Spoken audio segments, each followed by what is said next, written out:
में किसी न किसी भारतीय का पसीना होगा। आदरणीय साहब, दुनिया के इलेक्ट्रिक बाजार में, इलेक्ट्रॉनिक बाजार में एक नई गति का सामर्थ्य आने वाले 5 साल में देश देखेगा। आदरणीय सभापति जी,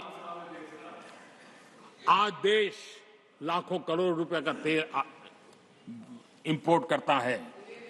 अपनी ऊर्जा जरूरतों के लिए हम ज्यादा से ज्यादा आत्मनिर्भर बनने की दिशा में काम करेंगे और मुझे विश्वास है हम ऊर्जा जरूरतों पर जो डिपेंडेंसी है वो कम करने में सफल होंगे। इसे इतना ही नहीं, आदरणीय सभापति जी, ग्रीन हाइड्रोजन अभियान हम दुनिया के बाजार को लालायित करने की दिशा में आगे बढ़ रहे हैं। हमारा ग्रीन हाइड्रोजन ऊर्जा जरूरतों को पूरा करने का सामर्थ्य रहेगा। इथेनॉल की दुनिया में हम तेजी से आगे बढ़ रहे हैं। हम 20% का लक्ष्य प्राप्त करके हमारे लोगों को ट्रांसपोर्टेशन में सस्ता मिले, इसकी व्यवस्था होगी। आदरणीय सभापति जी, जब मैं 20% इथेनॉल की बात करता हूं, उसका सीधा लाभ मेरे देश के किसानों को होने वाला है। किसानों की नई बचत मिलने वाली है। देश के हजारों करोड़ रुपया आज खाद देते हैं। हम कृषि प्रधान देश तो कहते हैं, लेकिन आज भी हजारों करोड़ रुपयों का खाने का तेल हमें बाहर से लाना पड़ रहा है। हमारे देश के किसानों पर मुझे भरोसा है और मुझे पक्का भी जो नीतियों को लेकर के हम चलते हैं, एडिबल ऑयल में मेरा देश बहुत एक आत्मनिर्भर 5 साल में हो जाएगा और जो पैसा बचेगा मेरे देश के किसान की जेब में जाएगा, जो आज विदेश के बाजार में जाता है। आदरणीय सभापति जी, केमिकल की खेती के कारण हमारी धरती माँ को बहुत नुकसान हो रहा है। आने वाले 5 साल में नेचुरल फार्मिंग की तरफ देश के किसानों को ले जाने में हम सफलतापूर्वक आगे बढ़ेंगे। एक नया जागृति का काम होगा, हमारी धरती माँ की भी सुरक्षा होगी। आदरणीय सभापति जी, नेचुरल फार्मिंग बढ़ने से दुनिया के बाजार में भी हमारे उत्पादों की ताकत बढ़ने वाली है। आदरणीय सभापति जी, यूएन के माध्यम से मैंने मिलेट का अभियान चलाया। श्री अन्न तक के राते आज हमने उसकी पहचान दी है। मैं वो दिन दूर नहीं देखता हूं जबकि आने वाले 5 साल में दुनिया के बाजार में सुपर फूड के रूप में मेरे गांव के छोटे छोटे किसानों के द्वारा पैदा हुआ मिलेट, श्री अन्न, दुनिया के बाजार में प्रतिष्ठा होगी, सुपर फूड की प्रतिष्ठा होगी। आदरणीय सभापति जी, ड्रोन खेतों में एक नई किसानों की ताकत बनकर के उभरने वाला है। 15,000 ड्रोन दीदी का कार्यक्रम ऑलरेडी हम लॉन्च कर चुके हैं। ये तो शुरुआत है, आगे बहुत सफलता दिखती है। आदरणीय सभापति जी, हम नैनो टेक्नोलॉजी को एग्रीकल्चर में लाने में प्रयोग अब तक सफल हुए हैं। हमने नैनो यूरिया में बहुत बड़ी सफलता पाई है, नैनो डीएपी की दिशा में सफलता पाई है और आज एक बोरी भर खातर लेकर के घूमने वाला किसान एक बोतल के खातर से काम चला लेगा, वो दूर नहीं है। आदरणीय सभापति जी, सहकारिता क्षेत्र में हमने एक नई मिनिस्ट्री बनाई है। उसके पीछे इरादा है कि एक सहकारिता का पूरा जन आंदोलन नई ताकत के साथ उभरे और 21वीं सदी की आवश्यकता के अनुसार उभरे, उसको भी हम, और उसका सबसे बड़ा लाभ हम 2 लाख भंडारण का काम जो हाथ में लिया है, जब 5 साल के भीतर वो पूरा हो जाएगा, छोटा किसान को भी अपनी पैदावार को रखने की जगह मिल जाएगी। किसान तय करेगा किस भाव से बाजार में बेचना है, नहीं बेचना है। उसको जो बर्बाद होने का डर था वो खत्म हो जाएगा और किसान की आर्थिक ताकत बढ़ जाएगी। पशुपालन और मछली पालन पक्का मैं कहता हूं नए रिकॉर्ड बनाने वाले। आज हमारे यहाँ पशु की संख्या है लेकिन दूध की उत्पादन कम है। हम स्थिति को बदल देंगे। फिशरिंग एक्सपोर्ट करने की दुनिया में हम बहुत बड़ी तेजी से विकास करेंगे, ये भी मेरा पूरा विश्वास है। हमने एफपीओ की जो रचना का प्रारंभ किया है, अनुभव बहुत अच्छा है।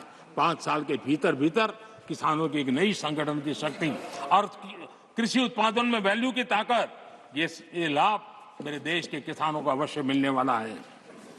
आदरणीय सभापति जी, G20 की सफलता ने साफ कर दिया है और दुनिया में कोविड के बाद जो खुलापन आया, उस खुलापन का सबसे बड़ा लाभ हमने देखा है कि विश्व का ध्यान भारत की तरफ गया है और इसलिए एक बहुत बड़ा क्षेत्र टूरिज्म आने वाले दिनों में होने वाला है और जो सबसे ज्यादा रोजगार देने वाला है। आज विश्व के कई देश है जिसकी पूरी इकोनॉमी टूरिज्म पर निर्भर है। भारत में भी बहुत से राज्य ऐसे बन सकते हैं जो उनकी पूरी इकोनॉमी का सबसे बड़ा हिस्सा टूरिज्म होगा और वो दिन दूर नहीं है जिन नीतियों को लेकर के हम चल रहे हैं भारत एक बहुत बड़ा टूरिस्ट डेस्टिनेशन बनने वाला है। आदरणीय सभापति जी, जिसका हिसाब किताब पहले बहुत कम हुआ करता था, जिसकी बातें सुन करके हमारी मजाक उड़ाई जाती थी, जब मैं डिजिटल इंडिया की चर्चा करता था, जब मैं फिनटेक की चर्चा करता था, तब मैं जरा आउट ऑफ बॉक्स के बातें कर रहा हूं, ऐसा लोगों को लगता था। आउटडेटेड सोच वालों के लिए सामर्थ्य का अभाव था। लेकिन मैं पूरा विश्वास से कहता हूं आदरणीय सभापति जी, आने वाले 5 वर्ष डिजिटल इकोनॉमी की दुनिया में भारत का डंका बजने वाला है। भारत एक नई शक्ति है और डिजिटल व्यवस्थाएं भारत के सामर्थ्य को बढ़ाने वाली है। विश्व मानता है कि एआई का सबसे ज्यादा उपयोग कोई करने का सामर्थ्य किसी देश में होगा तो हिंदुस्तान में होगा। लेटेस्ट से लेटेस्ट टेक्नोलॉजी का उपयोग मेरा देश करेगा। आदरणीय सभापति जी, स्पेस की दुनिया में भारत का नाम रोशन हो रहा है। हमारे वैज्ञानिकों का पराक्रम नजर आने वाला, और आने वाले 5 साल का जो कार्यक्रम है ना, मैं आज उसको शब्दों में बयान नहीं करना चाहता हूं, लेकिन विश्व को अचंभित करने की दिशा में हमारे वैज्ञानिक स्पेस की दुनिया में भारत को ले जाएंगे, ये मेरा पक्का विश्वास है। आदरणीय सभापति, ग्रास रूट लेवल की इकोनॉमी में बहुत बड़ा बदलाव, 10 करोड़ स्वयं सहायता जूथों में हमारी माताएं बहनें जुड़ी हो, और 3 करोड़ हमारी लखपति दीदी, ये अपने आप में हमारे बेटियों के उत्कर्ष की गाथा लिखते हैं। आदरणीय सभापति जी, ऐसे अनेक विविध क्षेत्र हैं जिस क्षेत्र में मैं साफ देख रहा हूं आने वाले 5 साल भारत, कभी हम सुना करते थे स्वर्णिम युग था, मुझे वो दिन दूर नहीं दिखते जब 5 साल में वो मजबूत नींव आएगी और 2047 तक पहुंचते पहुंचते ये देश उस स्वर्णिम युग को फिर से जीने लगेगा। इस विश्वास के साथ आदरणीय सभापति जी, विकसित भारत ये शब्दों का खेल नहीं है, ये हमारा कमिटमेंट है, और इसके लिए हम समर्पित भाव से, हमारी हर सांस उस काम के लिए है, हमारी हर पल उस काम के लिए है, हमारी हर सोच उस काम के लिए समर्पित है। उसी एक भावना के साथ हम चले हैं, चल रहे हैं, चलते रहेंगे, और देश आगे बढ़ता रहेगा, ये मैं आपको विश्वास देता हूं। आने वाली सदियां इस स्वर्ण काल का इतिहास में अंकित करेगी, ये विश्वास मेरे मन में इसलिए है, देश की जनता का मिजाज मैं भली भांति समझ पाता हूं। देश बदलाव के 10 साल के अनुभव को देखा है, एक क्षेत्र में जो बदलाव देखा है वो तेज गति से बदलाव, जीवन के हर क्षेत्र में नई ऊंचाइयां, नई ताकत प्राप्त होने वाली है, और हर संकल्प को सिद्धि तक पहुंचाना ये हमारी कार्यशैली का हिस्सा है।